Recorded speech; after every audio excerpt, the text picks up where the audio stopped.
안녕하세요. 여러분들의 법적인 궁금증을 아주 시원하게 풀어드리는 쾌변입니다. 오늘은 이 연명치료에 대해서 법적으로 얘기를 해보려고 합니다. 제 옆에는 법률 자문을 해주실 강성신 변호사님 모시겠습니다. 안녕하세요. 네, 안녕하세요. 오랜만에 뵙습니다. 쾌변. 네, 여러분의 궁금증을 속 시원하게 오늘도 풀어드리도록 하겠습니다. 지난해 6월 충남 천안시에 있는 한 병원에서 50대 남성이 자신의 아내가 끼고 있던 인공호흡기를 손으로 떼어버리는 일이 있었습니다. 이 사건에 대해서 지난 10일 국민참여재판이 열렸는데요. 배심원 9명이 유죄로 판단했습니다. 재판부는 인간의 생명은 가장 존엄한 것으로서 가치를 헤아릴 수 없다면서, 그리고 국민참여재판의 도입 취지에 따라서 배심원의 의견을 존중해서 5년을 선고하고 도주 우려가 있어서 구속했습니다. 네, 강 변호사님. 네. 먼저 이 연명치료에 대해서 설명 부탁드립니다. 일단 이 연명치료가 뭘까? 우리가 이거를 생각하기 이전에 이 말을 많이 들어봤을 거예요. 존엄사, 안락사 이런 단어들을 들어보셨을 텐데, 일단은 존엄사라는 건 말 그대로 사람이 사망을 할 때 존엄하게 사망을 할 수 있게 하는 게 존엄사고, 네. 안락사는 두 가지로 나뉘어질 수가 있는데, 첫 번째가 적극적 안락사예요.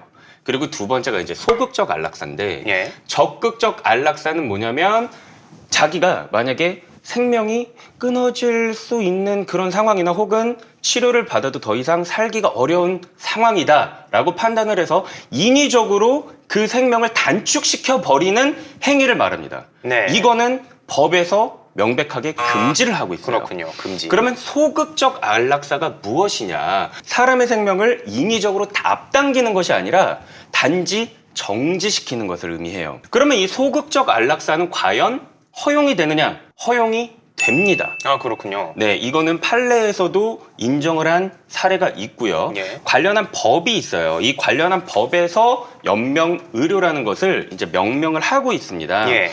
그래서 좀 설명을 드리면, 소극적 안락사에서의 연명의료가 무엇이냐? 임종 과정에 있는 환자에게 하는 뭐 심폐소생술이라든지 네. 법에서 규정하고 있는 의료 기술들이 있습니다. 이거를 의학적 시술로서 치료 효과 없이 임종 과정의 기간만을 연장하는 것을 의미해요. 예.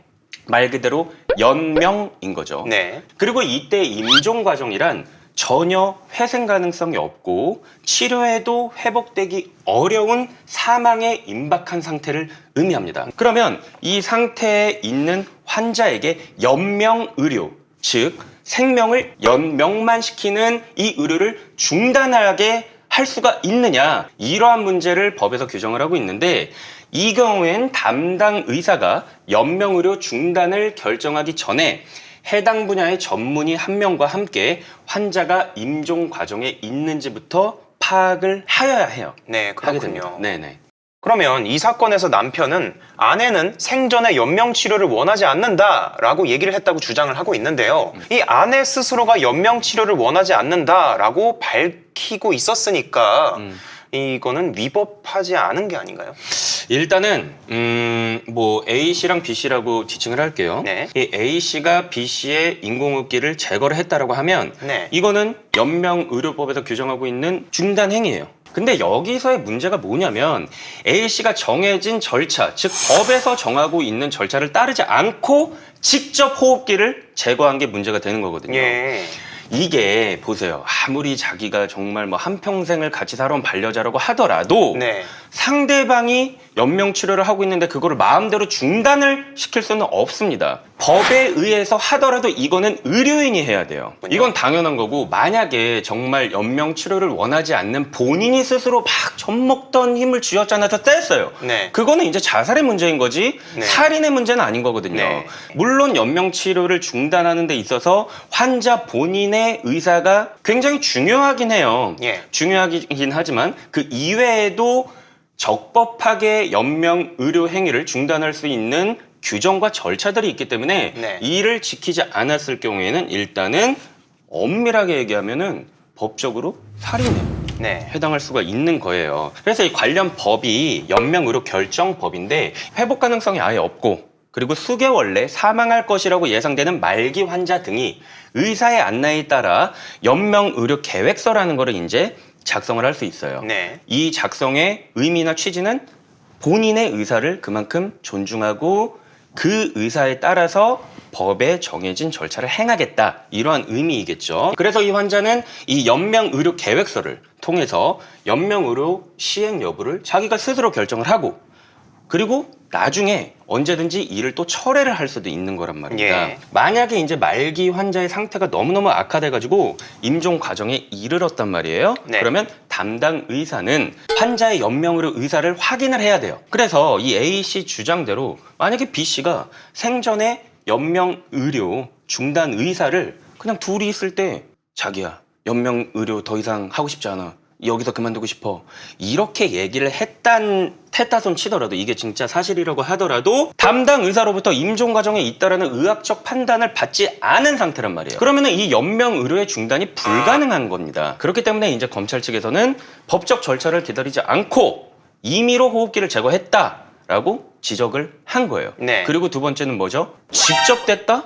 이거는 법에 명백히 반하는 위법행위라고 볼 수 있죠. 그렇군요. 이 사건에서 검찰은 이 병명을 알 수 없는 상태에서 다른 병원에 가서 추가 검사를 받아보지도 않고, 그리고 연명 치료가 이루어진 지 일주일 만에 인공호흡기를 제거한 것은 비상식적인 행동이라고 말했습니다. 뇌 손실을 단정하기 어렵다라는 소견도 있었고요. 연명 치료 중단 가능 여부에 대해서도 문의를 한 상황에서 그 답변을 기다리지 않고 인공호흡기를 뗐다고 하네요. 남편은 그 연명 치료 비용을 감당하기 어려울 정도로 경제적으로 넉넉하지 않아서 뭐 이런 일이 이루어졌다라고 하는데, 참 평생 남은 가족들에게 상처만 될 선택을 한 게 좀 개인적으로는 아쉽습니다.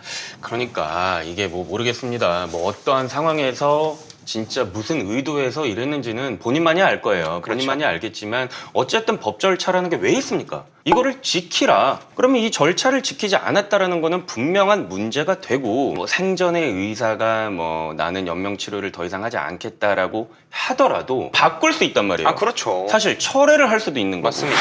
근데 이거를 정확하게 확인하지 않고 바로 떼어서 죽음에 이르게 했다? 이거는 살인에 해당할 수도 있는 거죠. 네. 그렇다면 이 연명 치료에 대해서 조금 더 얘기를 해보고 싶은데, 만약 환자가 의사 표현을 할 수 없는 상황일 경우에는 연명 치료 여부 판단을 어떻게 하는 거죠? 일단 계획서를 작성하지 않은 환자가, 그러니까 기존에 만약에 뇌사 상태에 빠진 환자가 있는데 이 환자가 빠지기 이전에 계획서를 작성했으면은 본인의 의사를 명백하게 추단을 할 수가 있을 텐데, 예.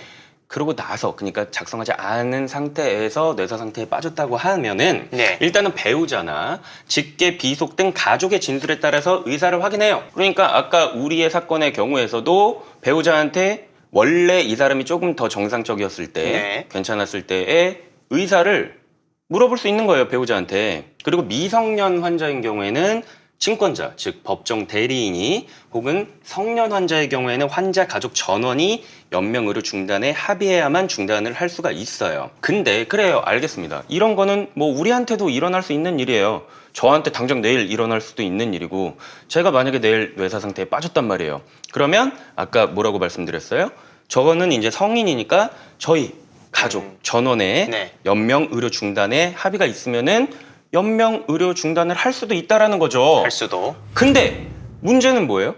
그 이외에도 정해진 법 절차들이 있단 말입니다. 그렇죠. 네. 응? 배우자한테 확인을 했어. 확인을 하고, 알겠습니다.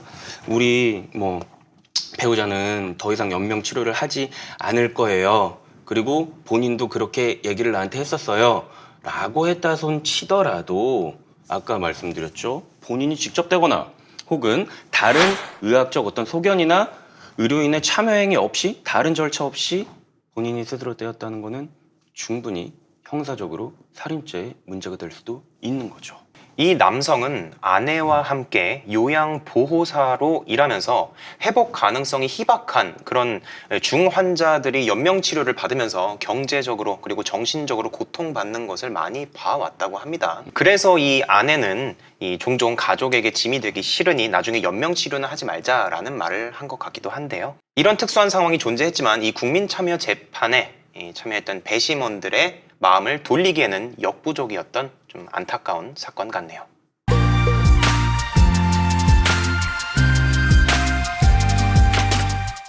네, 이렇게 연명치료에 관련된 최근 이슈를 강 변호사님과 함께 얘기를 나눠봤습니다. 오늘 감사합니다. 감사합니다. 네, 시청자분들께서도 궁금증 해소되셨다면 좋아요와 구독 한번 부탁드립니다. 감사합니다. 감사합니다.